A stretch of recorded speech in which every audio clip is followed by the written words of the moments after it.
Okay, so now that we've made this distinction between the direct objections to why killing is wrong and the side effect type objections, now we can focus on the directness, why killing is wrong is because it directly harms the individual who's killed, the victim of the action. And we needed to begin there in order to think about the principle of the sanctity of life, because it looks like this principle is focused on these direct harms. It's harmful to the person, not to someone in the relation to the person. So there's a couple of different ways in which Glover tries to cash out what we might mean by the principle of the sanctity of life. So that's the question that we're going to try to ask and answer in this lecture. So our question is, what does the principle of the sanctity of life mean? How exactly are we to understand what this principle is saying? So the first way in which we might try to make sense of this principle, the first attempt, is that, well, killing is wrong always. So we might say that the principle of the sanctity of life just means that killing is always wrong.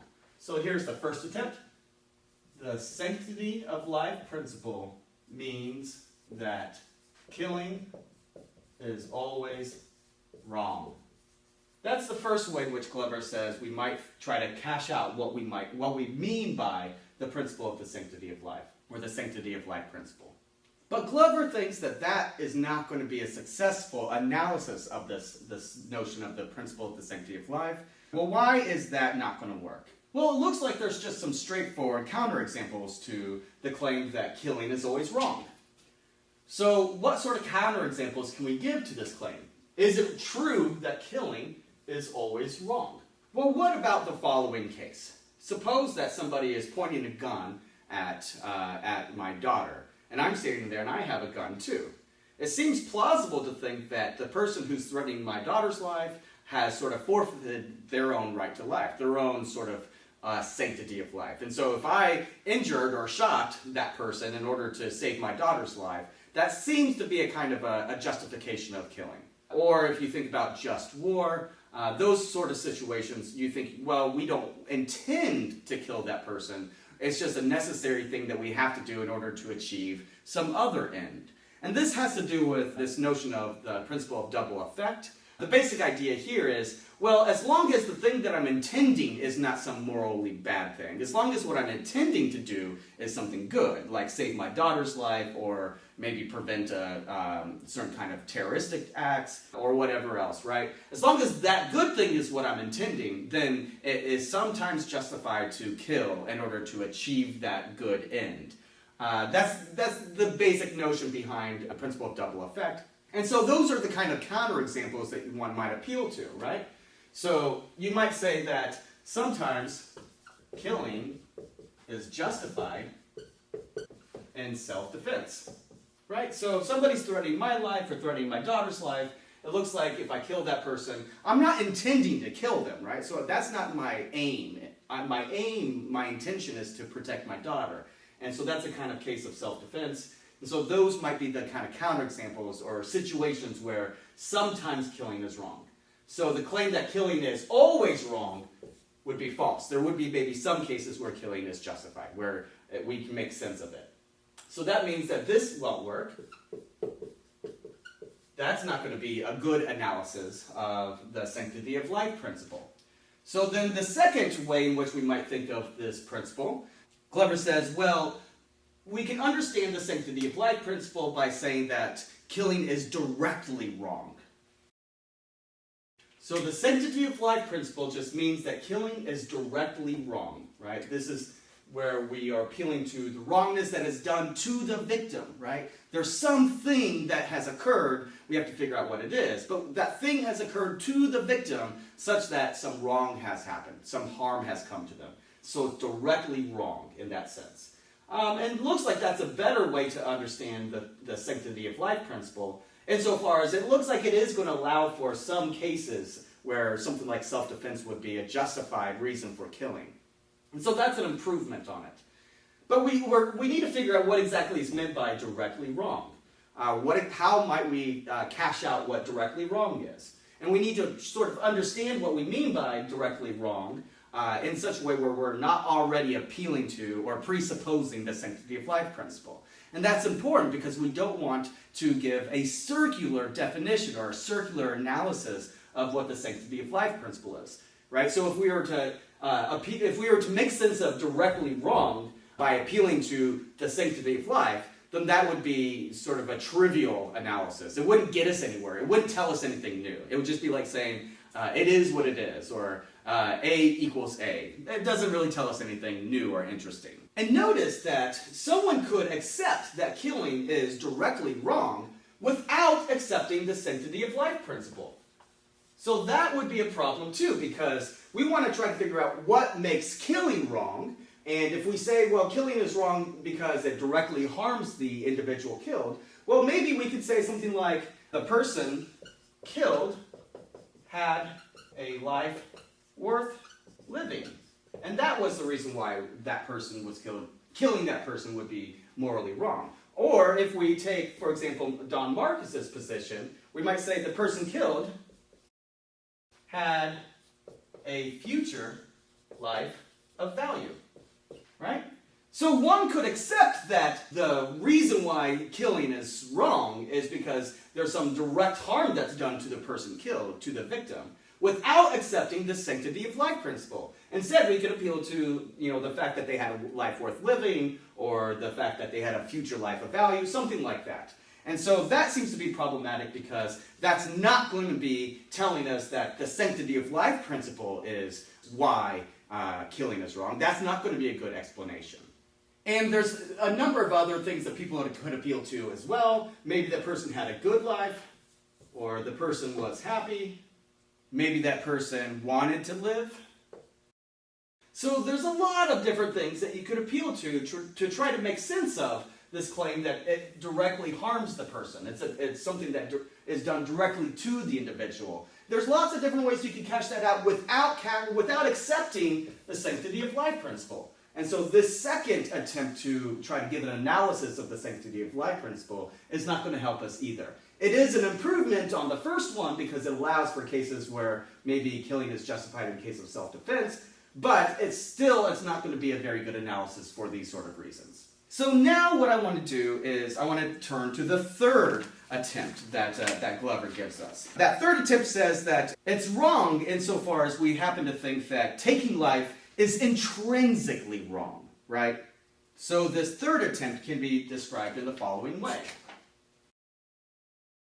Alright, so this third attempt says the sanctity of life principle just means that taking life is intrinsically wrong. And notice that this does kind of improve upon the previous attempts because it tells us a little bit more about what we mean by directly wrong. Well, maybe what we mean by directly wrong is that it's intrinsically wrong. There's just some feature, some property of that action that is intrinsically a bad thing. So maybe that's a little bit of an improvement over directly wrong, such that maybe these versions of the wrongness of killing won't get at the intrinsicness. But Glover thinks that this particular analysis will not work either. Now, what's wrong with this analysis? It looks like maybe you might think that's a pretty intuitive analysis, right? That seems to be the sort of thing we mean when we say things like life is sacred, or killing deprives someone of the sanctity of life. Well, we might mean just simply that taking life is intrinsically wrong. The problem is, what do we mean by life? So here's a question. Is taking all life intrinsically wrong? Right? Is taking all life intrinsically wrong? That seems to be a really, really strong claim. And here's the reason why. I don't like spiders. Spiders are alive. If a spider comes into my house, I will kill it. When I kill the spider, have I done something intrinsically wrong? Well, I guess you could bite the bullet and you could say yes, you have. But notice that that's going to put you into a very, very difficult position because I think it's probably just going to be extremely difficult for anyone to live their entire life without killing anything that's living.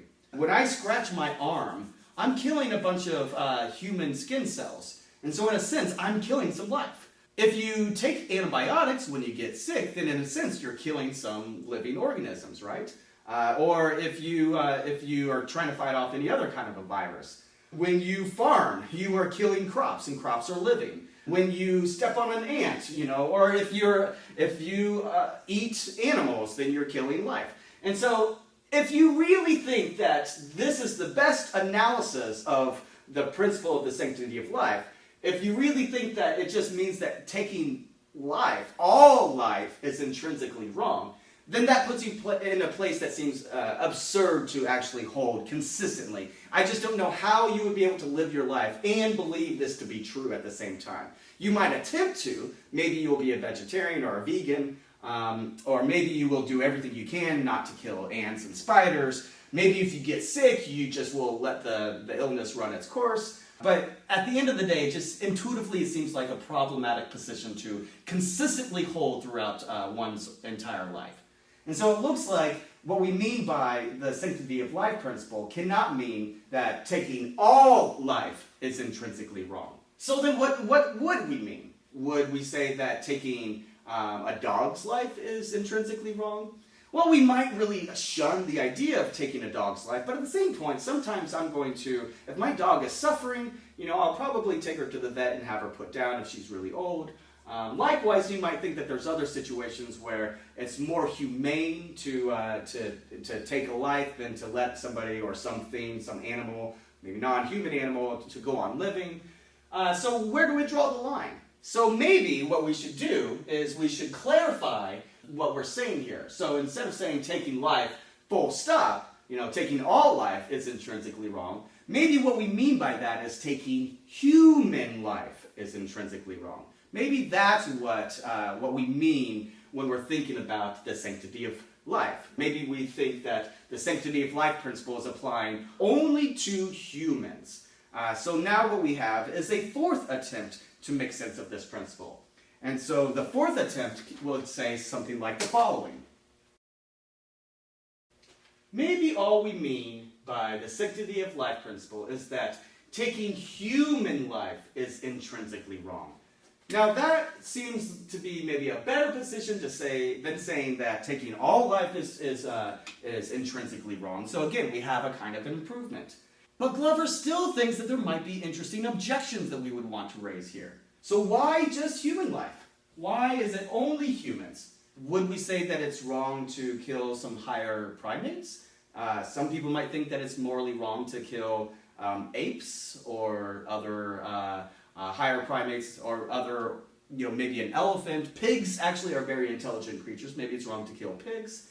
So why just humans? This looks like you might run into the problem of speciesism. And we'll talk more about speciesism in a minute. But the idea is, why should we favor just our species? Why is it that humans are the only ones that are important with regard to the sanctity of life principle? So that's the first objection. Why just humans?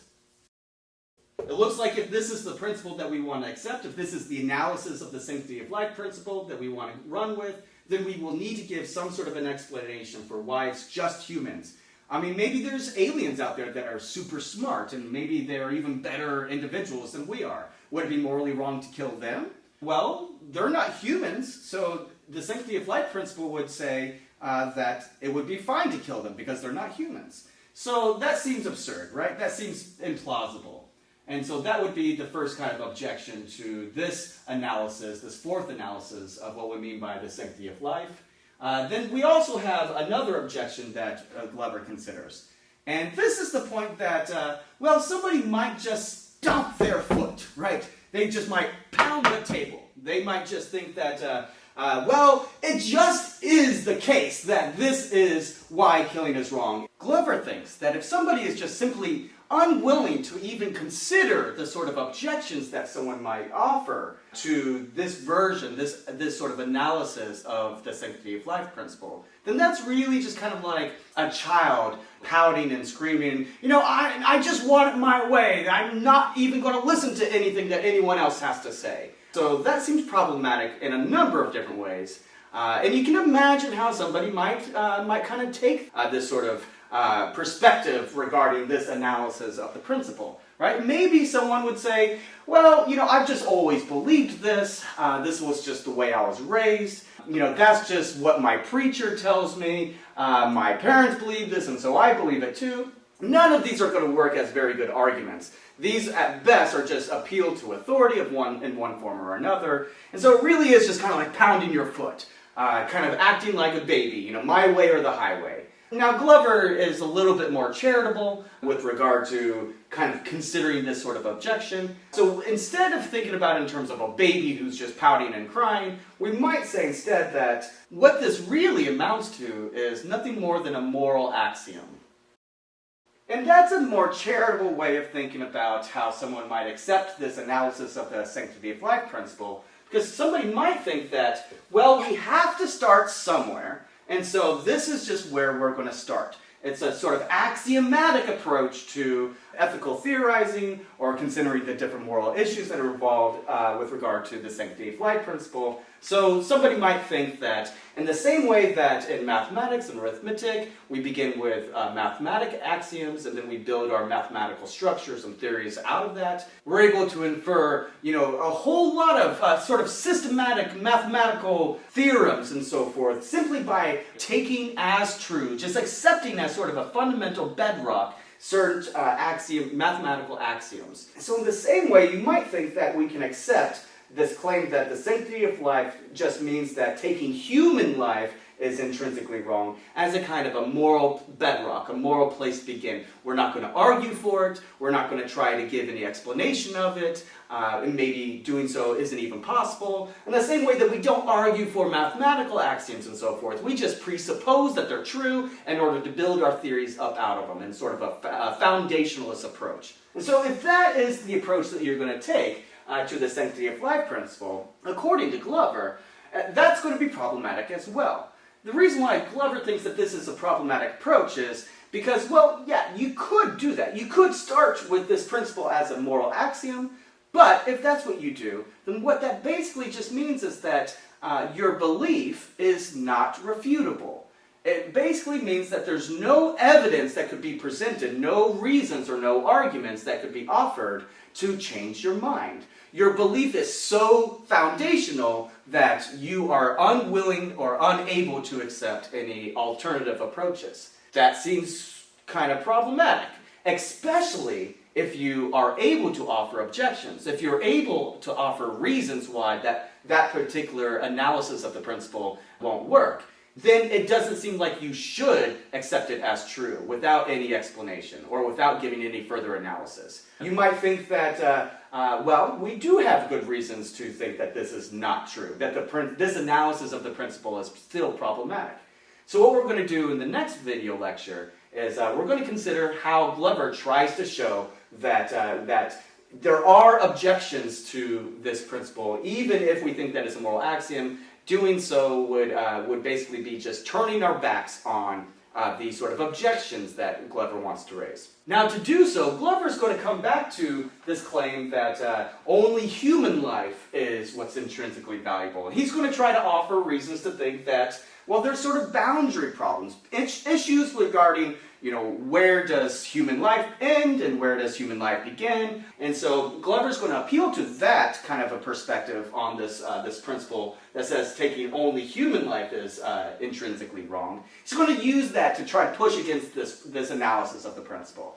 And that's going to involve kind of considering different aspects with regard to consciousness. Looks like appealing to consciousness in different ways in which we can understand consciousness is really important when we're trying to understand the different degrees in which we might think of someone or something as being human, or as being a person, or as being the sort of thing that would, taking their life, would be intrinsically wrong. So that's the approach that we'll kind of dig into in the next lecture.